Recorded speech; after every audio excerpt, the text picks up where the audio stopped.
on, baby, let the good times roll. A toy monkey doing drum solos. And when you turn the key, the blood shall flow. Whoa! The Monkey is based on the short story by Stephen King, and this adaptation was done by writer director Osgood Perkins, who has done The Black Coat's Daughter, I Am the Pretty Thing Living in the House, as well as Gretel and Hansel and Longlegs. And this short story adaptation centers around two twin boys. Obviously, this is three twin boys that wouldn't make any sense. Hal and Bill, both played by Theo James, who is 4 in Divergent. And basically, after their dad has seemingly disappeared, they are being raised by their mother, and then they find a toy monkey, a toy drummer monkey, that every time they turn the key, somebody dies. And then violence ensues, because when people die, it's usually violent, and also it's a cursed toy monkey, and evil, da da da da da da da da. There you go. Dude, we're just gonna keep doing this. We're just gonna keep doing this. We get the drummer boy, little monkey drummer boys, drumming in, well. Okay, so this film received quite the marketing campaign. It is being distributed by Neon Studios, and Neon Studios certainly knows how to market their films. They certainly know how to get the most out of marketing things in the weirdest way possible. This was seen as a dark comedy, splatter horror, kind of a throwback to the 80s, silly, crazy vibes and everything and stuff like that. And the trailer made it look like a raucous good time. So I do want to talk about the previous work of Osgood Perkins. I'm going to call him Osgood Perkins because it's just funnier, because if I say Oz, I'm just thinking that he should, go back to the land of Oz. Maybe, pay no attention to the director behind the not curtain that I assume was not on the set. Nevertheless, basically, after Longlegs came out and Neon Studios really marketed the fuck out of that goddamn movie, hopes were high to see how this particular thing would go. Now, I will basically say that for those that, got to see this early, you already know, you already, maybe had an idea of what to expect.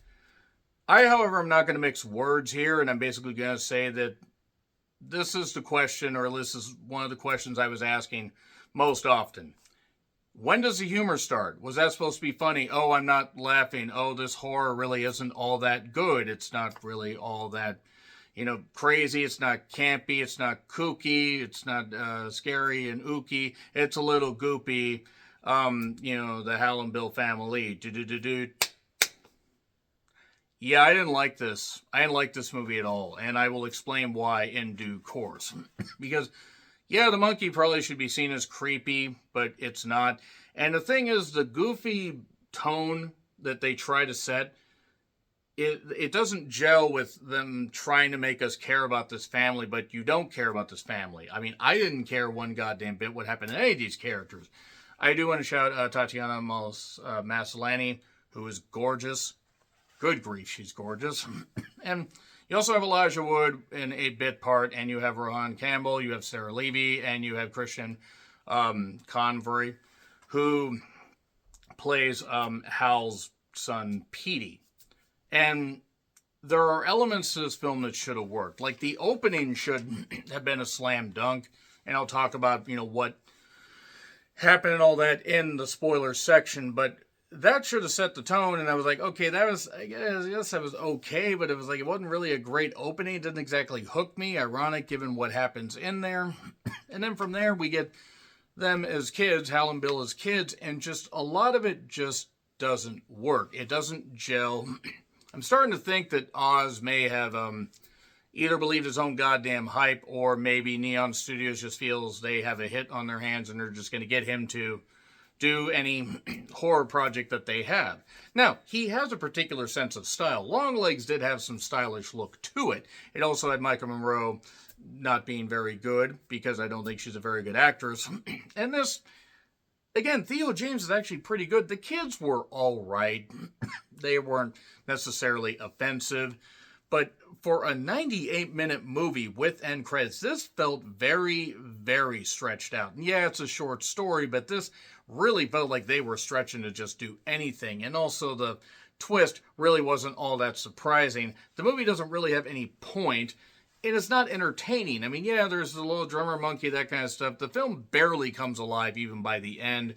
And so many like of these deaths. I'm just like, okay, this, I guess that's kind of out there, but all right.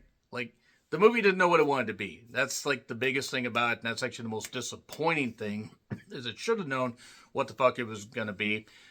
Not even stick to a particular tone. You can gel a little bit of seriousness with like some dark comedy and some splatter horror and stuff like that, but I'm watching, the splatter moments weren't even that great. I was like, all right, yeah, I think Oz thinks that he knows horror, but maybe he's starting to, crawl up his own goddamn ass. Or maybe I just wasn't the audience for this, but I like silly, stupid horror movies. I like, you know, goofy, violent comedies. I don't mind stuff that wants to just have a silly, nature about this, but I wasn't having any fun with this. I didn't give a shit what happened to anybody, and I was like, it just, any of the funny moments, I'm like, okay, that's not funny. When's the humor going to start? Oh, it's over. Oh, okay, I guess I got no humor. I didn't laugh once. It's in theaters if you want to check it out. I'm going to get into spoilers because I got a few things to say. Spoilers. So basically, in the beginning, we see the dad trying to give the toy back. It's actually not a toy. It's not a toy. Don't ever call it that. That's one of the themes of this particular thing. And the dad ends up, saying, don't make the thing drum, don't twist the key, don't do that, because if you do, then bad shit's gonna happen. And the pawn shop guy gets gut shotted with this harpoon from this suit. I assume it was from the Scooby-Doo set, the deep sea diver. And his intestines get ripped out when the cord goes back. That's not. I'm sorry, but I'm like, oh, that's supposed to be funny. That's not. It's all right. And I'm like, okay, I guess there's blood. Cool. And then we see how Hal is like 3 minutes younger than Bill, and Hal is always picked on. He ate most of the mom's placenta. He's called a major asshole. And there's like stuff where these brothers are at odds with each other. Well, they end up finding their father's toy monkey. They end up activating it because it's like, like life. So it's like, it's like, well, it's an organ grinder monkey. And it just, I don't know, just the monkey I was like, it was just a prop. I was like, I didn't find it to be like, oh, this is funny. It's like, no, it's not scary. Like, it's like, it just does this. And it looked fine until it moved. And oh boy, sheesh. Nevertheless, they have their babysitter that goes out with them.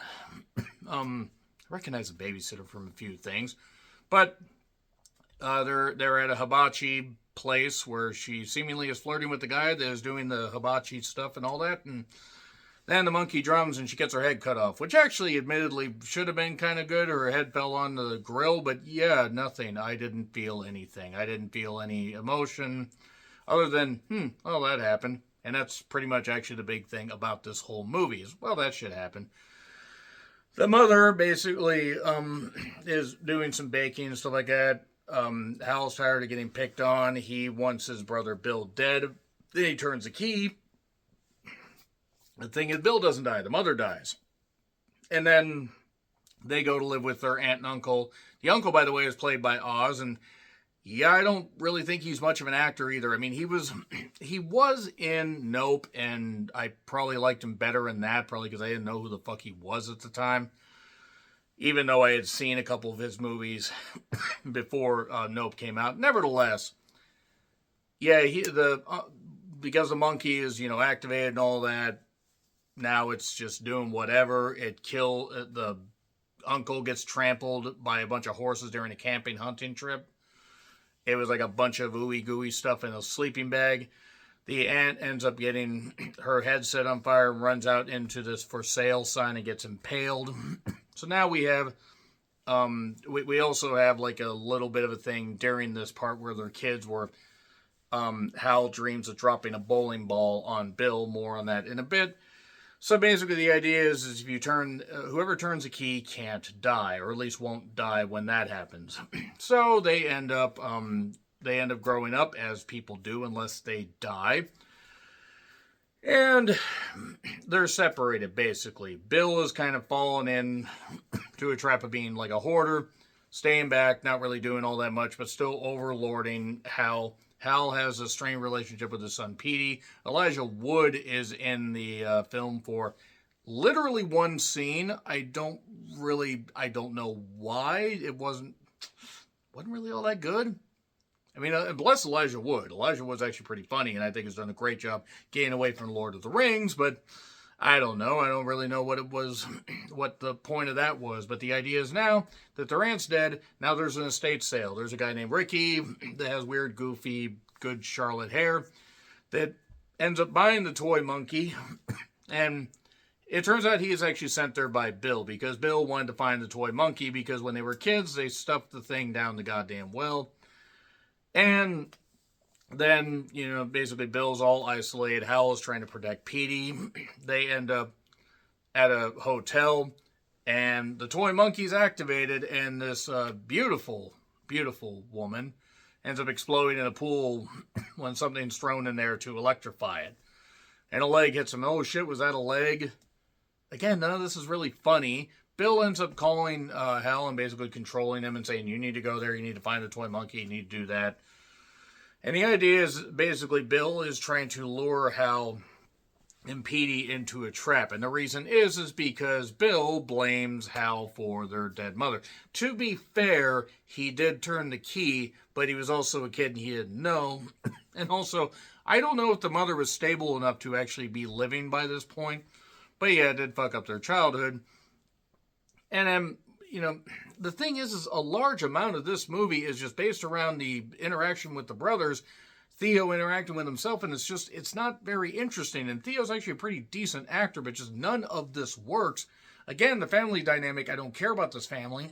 Show me more splatter monkey stuff. Oh, you don't have anything interesting to say even with that. And that's the biggest issue with this movie. It's not interesting. It's not funny. Nothing about this works. So, essentially, Ricky ends up, impersonating a cop. Really badly, by the way. I'm not even saying anything against the actor himself, but the character of Ricky was really, really bad. For a short story, this felt very hacked up. Ironic. There was one point, actually, where Hal had made an enemy of the monkey when he tried to hack it up, and then was having nightmares about being hacked up by the monkey. That was kind of a cool visual of, the monkey having blood in it and stuff like that, and being this evil entity. He's explaining to Petey, it's basically evil, don't ever call it a toy, don't do that. See, and I don't need explanations or, to be held by the hand with this stuff, but if you're going to offer little tidbits like that, at least go all the way with it and try to do something. Oh, yes, and also before all this stuff happens, where Bill's obviously behind all this, the realtor gets shot by a shotgun that falls down and blasts her in the goddamn, house, the aunt's house. Which I guess was supposed to be a funny sight gag, except it wasn't. So basically the idea is Bill just wants revenge. Bill is going to get the monkey to do what he wants. He gets Ricky to bring Hal and Petey to this, to his humble abode, which is like an isolated, weird warehouse thing. That's all booby-trapped with a whole bunch of stuff, so how the hell would he actually be able to get out and get a pizza? I mean, I guess I'm putting too much logic into a movie that has a drumming toy monkey, but still, when this movie is expecting to try to balance serious and comedic and actually balance it well, and it doesn't, it's more uneven than Carrie Von Erich without his prosthetic. And Petey's in there trying to get the stuff, trying to get the toy, and basically, Bill says, okay, what you have to do, turn the key, because I want revenge on this. Oh, yes, and Hal also did not tell his son at all during this family tree school exercise that he had a twin brother, but then he finds out he has a twin brother. And then Hal ends up getting in there, tries to reason with his brother, but, before that, Bill's angry at the toy monkey and yelling, because you want to yell at an incarnation of evil that can kill you in an instant. And then it starts just drumming like crazy and all this and looking really bad, looking really, really bad. And suddenly violence ensues. People are dying, planes are crashing, houses are blowing up, people are catching fire, whatever. Okay. The problem is it's not even just too little too late. This movie already was off the rails on a goddamn crazy train. And a side gag from earlier when they were bringing the aunt's body out, there were some cheerleaders cheering because they were bringing the body out.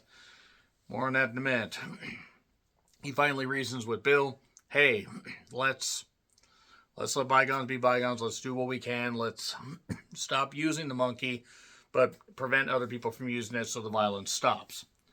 And then the final booby trap is set when the monkey hits something, and then this cannon, straight out of Looney Tunes, fires the bowling ball that was from earlier at Bill's head, and it said Lois on there. Lois, the mother, again, the gorgeous Tatiana Maslany. God, she's beautiful. Really, really beautiful. Nevertheless, that's all done. Now it's just Hal and Petey left, seemingly, and they're driving along. All this violence. They're in Maine, by the way. Obviously, it's a Stephen King adaptation. And then, yeah, they're going to protect the monkey. They're going to do this. They're going to make sure nobody can use it. And then this truck passes by the cheerleaders after they go through this stoplight, and the cheerleaders end up getting their heads cut off, and then all this and everything. Is this supposed to be funny? Is this supposed to be funny? Like, it's not it's not funny as far as a comedy. It's not good as a horror. It is just a film that is really, really fucking bad. I just do not understand who this is for. Now, if you enjoyed it, that's great. I'm giving it an F, because I really did not fucking like this goddamn thing. And I tried to take it just as entertainment. I knew it wasn't meant to be something to be taken seriously about a drumming toy monkey, but still. Yeah, F, I'm sorry. Really, really bad. Really, potentially, in the top 10 worst of the year, at least so far. So agree, disagree with what I said? Like, share, subscribe, Twitter, Letterboxd, Blue Sky handles in the description. Excuse me. I'm John Ritlin, and I'll see you soon.